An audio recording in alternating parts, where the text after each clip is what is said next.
ये बात है आज से 2100 साल पहले करीब 65 BC की। एक जहाज जब कई सारे सिक्कों और रेयर आर्टिफैक्ट्स के साथ समुद्र में सफर कर रहा था, तभी एक भयंकर तूफान ने उसे अपने आगोश में ले लिया। देखते ही देखते पूरा जहाज तूफान के भेंट चढ़ने लगा और इवेंचुअली जब घंटों बीत जाने के बावजूद तूफान रुका ही नहीं, तो जहाज के परकच्चे उड़ गए और सारे सामान के साथ वो शिप पेलोपोनेस और क्रीट के बीच एंटीकिथेरा नाम के आइलैंड के पास डूब गई और सैकड़ों फीट समुद्र की गहराई में समा गया। इसके करीब 1900 साल बाद साल 1901 में एक ग्रुप ऑफ डाइवर्स जब समुद्र की गहराइयों में ऐसे ही नॉर्मली कुछ ढूंढ रहे थे ना, तभी उन्हें समुद्र के नीचे कई वुडन क्रेट्स और अलग अलग वस्तुएं मिले। अब एक एक करके इस खजाने को देखने के बाद वो सभी चीजों को ऊपर लाने लगे, जिसमें मल्टीपल ब्रोंज स्कल्पचर्स, बर्तन, ज्वेलरी, एम्फरी, जिसे आप एंशिएंट ग्रीक स्टाइल का जार भी कह सकते हैं, वो सब मिला। साथ ही साथ एक हरे रंग का बड़ा सा गत्ता भी मिला,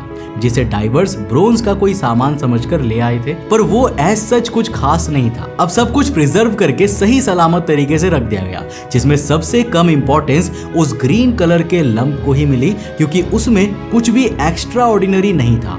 मगर कुछ महीनों बाद अचानक से वो ऑब्जेक्ट बीच से टूट जाता है और उसके अंदर से एक छोटा सा डिवाइस निकलता है, जिसे इस वक्त आप अपनी स्क्रीन पर देख सकते हैं। नाउ इनिशियली इसे किसी घड़ी की तरह ट्रीट किया गया, बट जब इस पे और शोध करी गई ना, तो ये पाया गया कि ये कोई घड़ी नहीं, बल्कि आज से 2000 साल पहले बनाया गया एक कंप्यूटर था।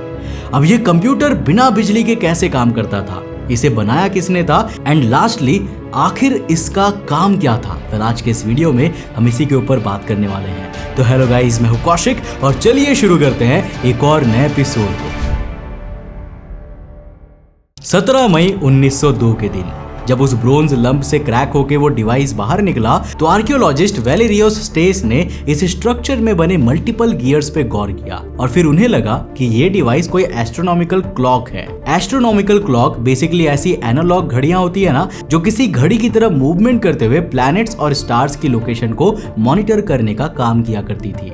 पर जब बाकी स्कॉलर्स ने उनका ये आर्गुमेंट सुना, तो उन्हें सपोर्ट नहीं किया। रीजन बीइंग कि ऊपर से देखने में ये ऑब्जेक्ट उतना कॉम्प्लेक्स लग ही नहीं रहा था कि इसे कॉस्मिक लेवल से कोरिलेट किया जा सके। प्लस एक एस्ट्रोनॉमिकल कैलकुलेटर का आज से 2000 साल पहले बनाया जाना हद से ज्यादा कॉम्प्लेक्स माना जाता था, जिस वजह से उस दौर में इस क्लेम को नकार दिया गया और इसे केवल एक नॉर्मल क्लॉक की तरह ही देखा जाने लगा, जो टाइम मॉनिटर करने का काम किया करता होगा।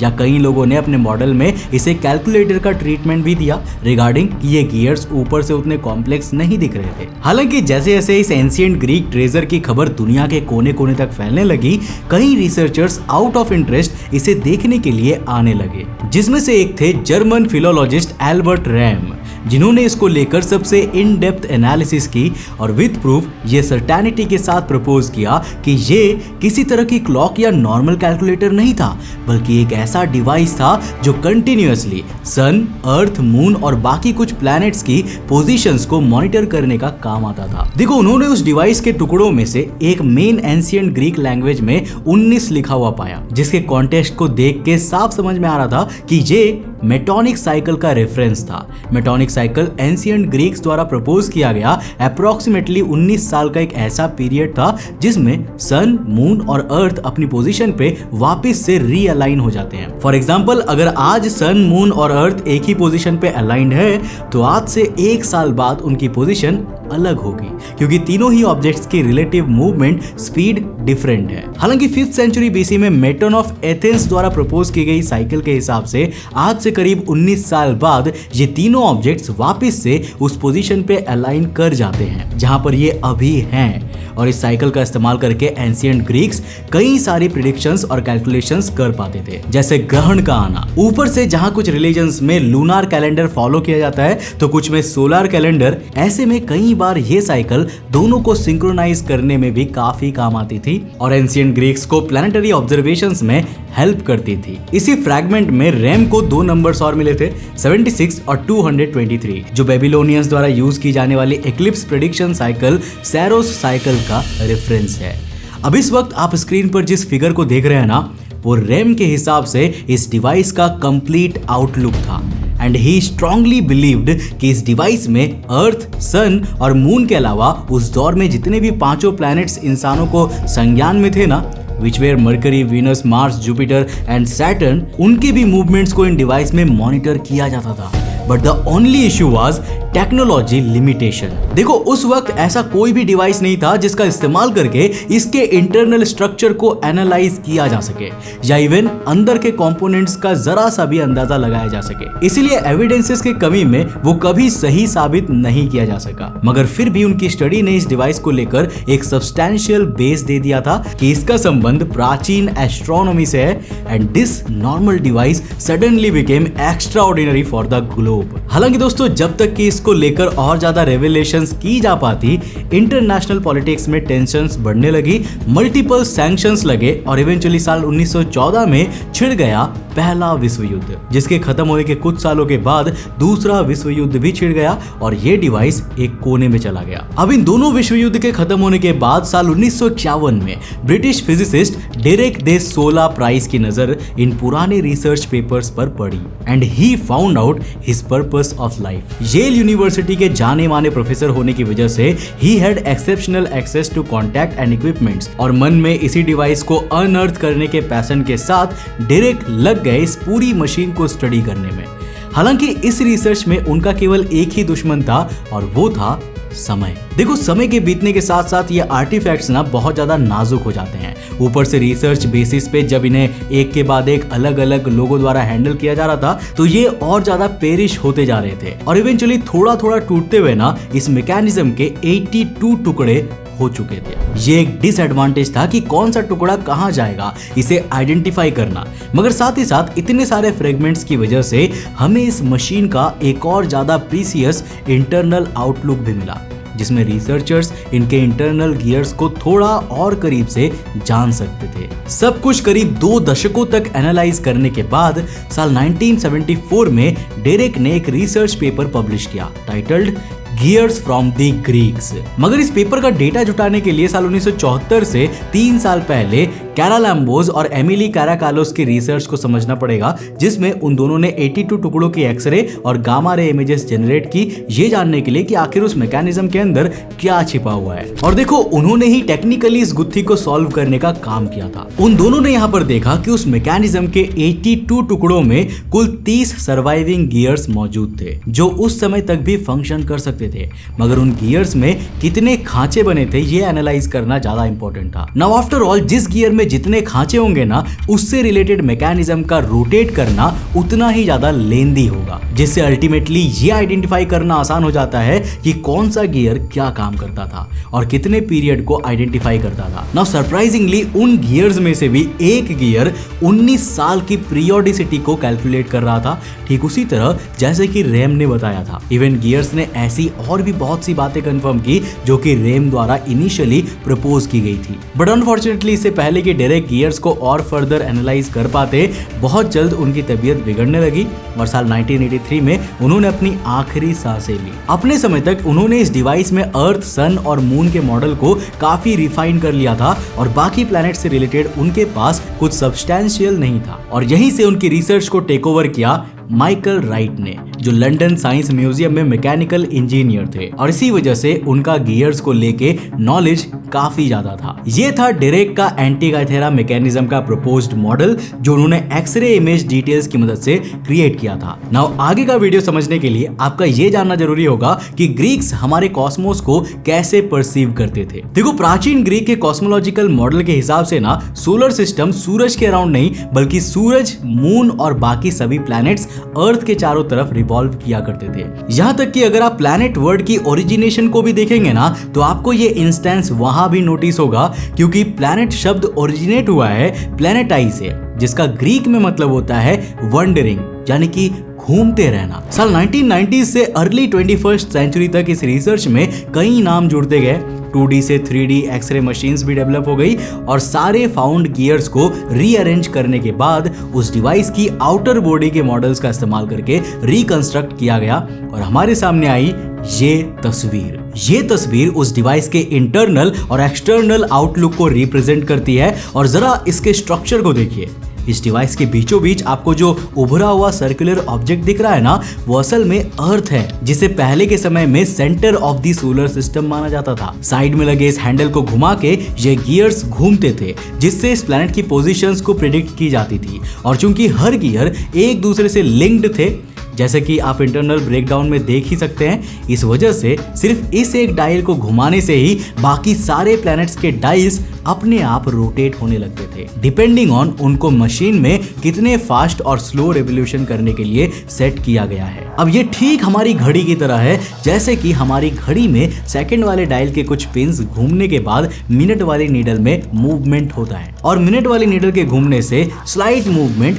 घंटे वाला नीडल करता है। अब उसी तरह का हाल कुछ यहाँ पे भी था, और इसीलिए इसे दुनिया का सबसे पुराना कंप्यूटर भी कहा जाता है। अब यहाँ पर आप सोच रहे होंगे कि यहाँ ना तो कोई स्क्रीन है, ना ही कोई डिजिटल एंट्री है, तो ये आखिर कंप्यूटर कैसे है? पहले इसके लिए समझिए कि कंप्यूटर आखिर होता क्या है। देखो, कोई भी चीज जो इनपुट ले, उसे प्रोसेस करे और फिर आउटपुट दे, that could be termed as computer. अब कंप्यूटर्स भी दो तरह के होते हैं, एक एनालॉग और एक डिजिटल। डिजिटल तो वो हुए जो बाइनरी डेटा को रीड करते हैं और ऑपरेट करते हैं, जैसे कि मोबाइल, लैपटॉप वगैरह वगैरह।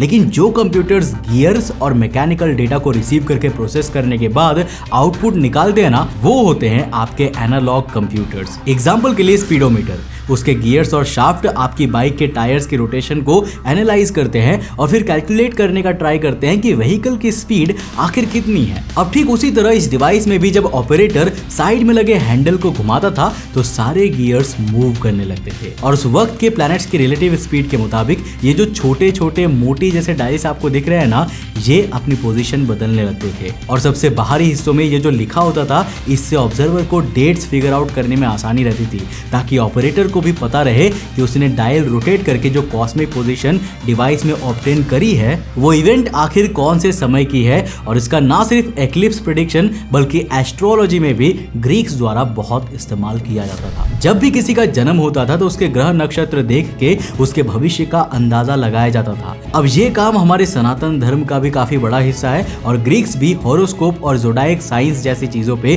काफी विश्वास किया करते थे। अब मान लो अगर आपका जन्म 16 अगस्त 2005 को हुआ है और आज डेट चल रही है 2 नवंबर 2024, तो मैन्युअली उस डेट की प्लैनेटरी पोजीशन का अंदाजा लगा पाना बहुत झंझट का काम है।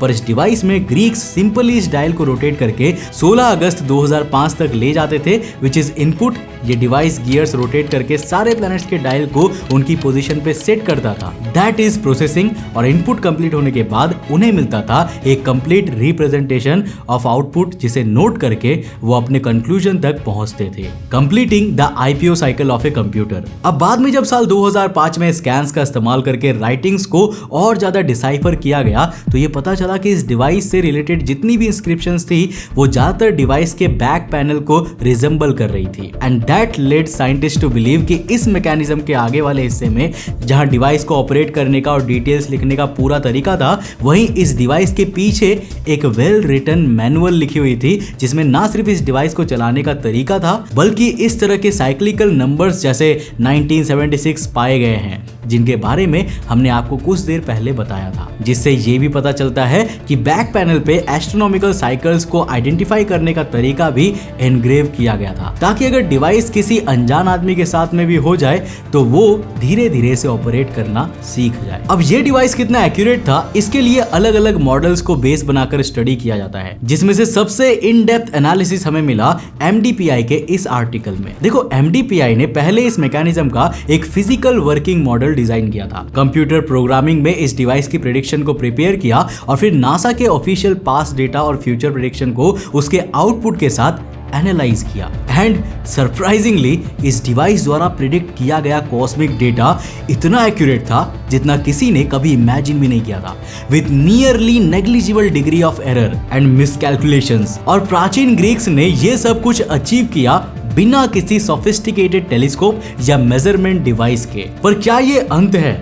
Well, I don't think so. Archimedes का जन्म इस डिवाइस के डूबने से 200 साल पहले हुआ था, और कहा जाता है कि उनके पास भी एक ऐसा ही डिवाइस था जो सोलर सिस्टम के सारे प्लैनेट्स की पोजीशन को एक्यूरेटली डिपिक्ट कर सकता था। इसके अलावा आर्किमिडीज और एंशिएंट ग्रीक्स के पास ऐसी भी कई मशीन्स थी जो 1 सेकंड के अंदर हजारों लोगों की सेना को बिना हाथ उठाए खड़े खड़े मार सकती थी। इसीलिए अगर आप प्राचीन ग्रीक मशीनरीज के ऊपर एक डिटेल्ड वीडियो देखना चाहते हो ना, तो मुझे नीचे कमेंट सेक्शन में लिखकर जरूर बताना। तो दोस्तों, ये थी एंटीकिथेरा मैकेनिज्म, एक ऐसा डिवाइस जिसे आज से 2000 साल पहले बनाया गया था, उस जमाने में जब इंसानों ने गियर्स तक बनाना नहीं सीखा था। क्योंकि मॉडर्न डेज गियर्स की खोज ना अभी कुछ 100 सालों में ही हमने किया है, जो कि 2000 साल पहले तो बिल्कुल भी एग्जिस्ट नहीं कर सकती थी, लेकिन उस जमाने के प्राचीन लोगों ने इसे अचीव करके दिखाया। जिसका मतलब है कि हमारा जो पास्ट है, जिसे हम जितना ज्यादा सिंपल समझते हैं, वो उतना ज्यादा सिंपल नहीं है। आप इंडिया में भी देख सकते हो कि ऐसे बहुत सारी चीजें मिलती है